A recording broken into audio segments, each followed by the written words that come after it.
The most cold-blooded hit I've ever seen on camera was that of a guy named Fifth in Toronto. He was waiting in what looked like an apartment building, staring down at his phone, when two men approached and fired through the window, with one of the two wiping his prints off the weapon mid-shooting before wiping the door down, opening it, and firing a bit more. I have seen a lot of footage, heard a lot of stories, but when you see something like this, you know it's not just the work of a rookie. Toronto has a homicide clearance rate of 80% alongside a low crime rate, making it the 6th safest major city in the entire world. Now, this is the 4th largest city in North America. That's out of 46 different countries and territories, including the US, all of Central America, and 47 if you include Puerto Rico as its own separate thing. With law enforcement this effective, a person that gets away with murder in Toronto is arguably one of the most dangerous people on this side of the planet. And this Fifth guy, this is a man that allegedly had his casket carried by Drake. Caught on high-definition camera almost 10 years ago, this murder is still unsolved.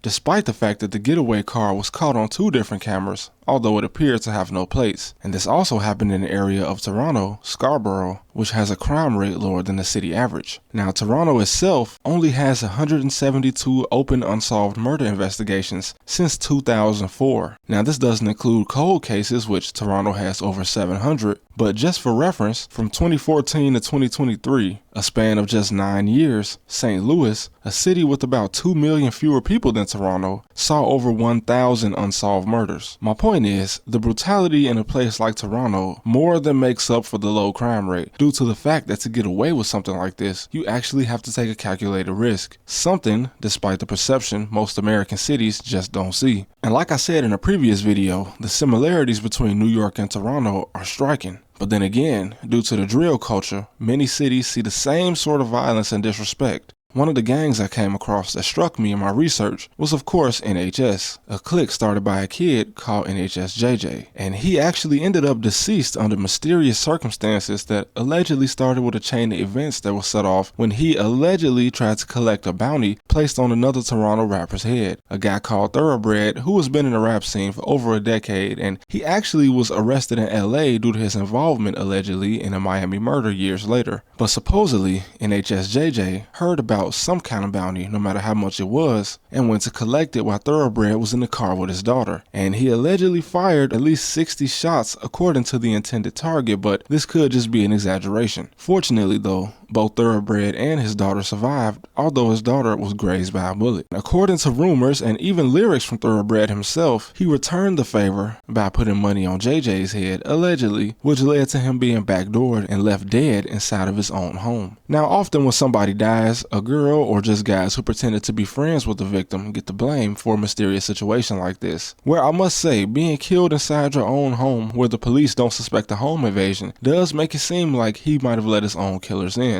Which is exactly what Thoroughbred said in the song, by the way. But the most chilling part of it is a video that surfaced online about a week after JJ's death that I honestly couldn't believe, but then again, we live in the 21st century where even people working in the hospital will leak a picture of a deceased rapper or gang member for money. Just think about the alleged picture of Von's autopsy that went around in 2020, the photo of YBC Duel dead in the hospital that surfaced in 2024, and also a picture of 800 TJ lying dead on a hospital bed, which floated around Chicago due to his own ops posting it to their social media. Pretty sick stuff. The video showed JJ walking into his house shortly before his murder. Although the video isn't very clear, there's no doubt the location looks very similar to the exact street the Niagara police state they found his body. And this was after receiving a call about a suspicious person in the area, likely someone staked outside his home. I couldn't find the original uploader of the video, and I assumed the police didn't either. But the video shows that despite living in a suburb called Lincoln, over an hour away from the Jane and Finch neighborhood in Toronto, it was no secret to his ops where he lived. And despite Lincoln being one of the safer areas in Ontario outside of Toronto, his murder remains unsolved to this day. And this led to much of the signature disrespect of the dead that we know all too well in drill culture. And probably the most well-known person to diss him is Top 5, a pretty menacing figure in the Toronto scene that has had his name associated with Drake in the past, including Top 5 once referring to himself as Drake's shooter. Although this could have just been for clout, there's no doubt about this guy's involvement in the streets, as he was charged and acquitted of a 2021 murder murder in 2024, where after his release, he even thanked Drake publicly for paying his lawyer fees, although he has since been rearrested for gun possession in January 2025. Now, NHS has been described by some as one of the most dangerous gangs in the city, but this title has been given to many hoods in every city, so it's hard to say. And with many of the members currently locked up or dead, this is even harder to prove. But they do seem to take credit for at least one unsolved murder in Toronto, with the man they diss called YB still having his face featured on Toronto's current homicide investigations list. And this murder having taken place all the way back in 2018, it's unlikely that the Toronto police have any hard evidence to prove who did it, and it will likely remain unsolved. As in any city, it's common for guys to seemingly take credit for murders they didn't commit, just to be disrespectful to another set, and YB was known to be at least associated with some members of the Mount Olive clique. It's also rumored that he could have just been an unaffiliated associate, which is just as dangerous as being a part of it. For instance, while listening to the story of 600 Tricks out of Chicago as told by Tay Capone, Tricks ended up being killed essentially because he allowed himself to be used by 600, as they would simply just use him as a ride to go and shoot at people out of his own personal vehicle. As most gang members are teenagers, and in a city, unlike a small town, most teens don't have their own personal vehicle. And the reason I say an associate is just as dangerous as being a full member is because even in high school, it's not hard to grasp the fact that when you're seen with a group of guys, no shooter is just going to stop to ask your exact affiliation before they start shooting. So it's up to you if you're going to let yourself be put in this situation, as Tricks wasn't a killer, a shooter, or anything other than a ride essentially, but this cost him his life. And he was even disrespected by members of 600 such as C-Day, who disowned him, further showing that it's not even worth it to do something like this. As you might have heard in one of my earlier videos, I have a friend who was shot 5 times, essentially just for letting the wrong people smoke in his car. So your involvement doesn't even have to go as deep as being a riot like Tricks. Now, back to top 5 and NHS. On a quick side note, there's a difference between reporting on rumors in the street that these guys report on themselves when they hop on social media and actually hosting an argument between rivals like something like Clubhouse. DJ Academics, a guy who once called out Brandon Buckingham for being a culture vulture, likely only because Brandon is white, once hosted top 5 and one of his ops, Doovie from NHS, on a live stream where they disrespected each other's dead friends, and Act just sat back and watched while making millions from it. He's also the one that reposted top 5 thanking Drake for paying his lawyer fees. And despite being a direct vulture, Ack is not from any hood in the USA. In fact, he spent his entire childhood and teenage years, the years where you jump off the porch, in Jamaica, although I've never heard him speak about any hood in Jamaica. And he only came to the US once he started attending Rutgers University, which is probably where he perfected his New Jersey accent. I would never host any gang member on my channel, even if they was from my neighborhood in Chicago, unless we was talking about some peace or trying to push the kids in the right direction. I'm not about to bring y'all up here to argue, especially not guys from another city, let alone a foreign country.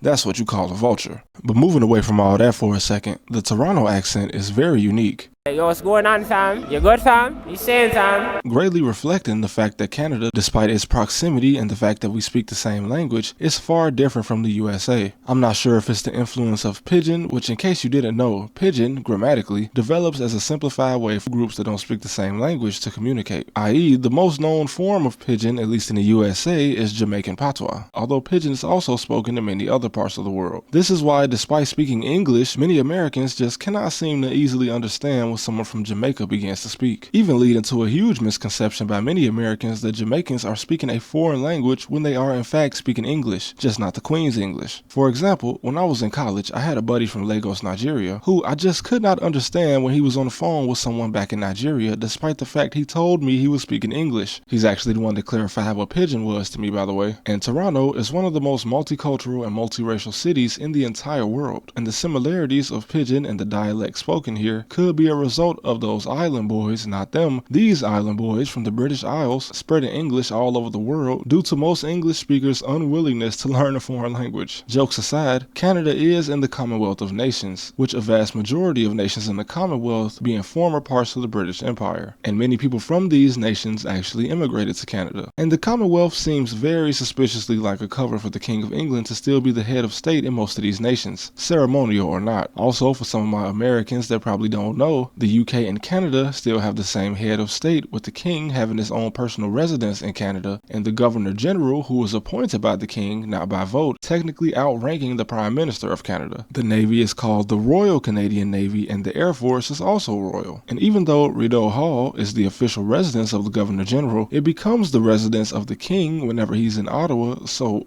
what, does she have to just get out when he's in town? Also, Drake only seems to share the Toronto accent when he wants to most of the time. He could have either just been in the US for too long, or is this just how people from Forest Hill sound? Let me know in the comments. Anyway, I didn't just want to stick to gang violence specifically because obviously that wouldn't tell the whole story of Toronto, despite the fact that it can get pretty brutal here, including the weather in the winter. Toronto obviously has a very rich history and culture.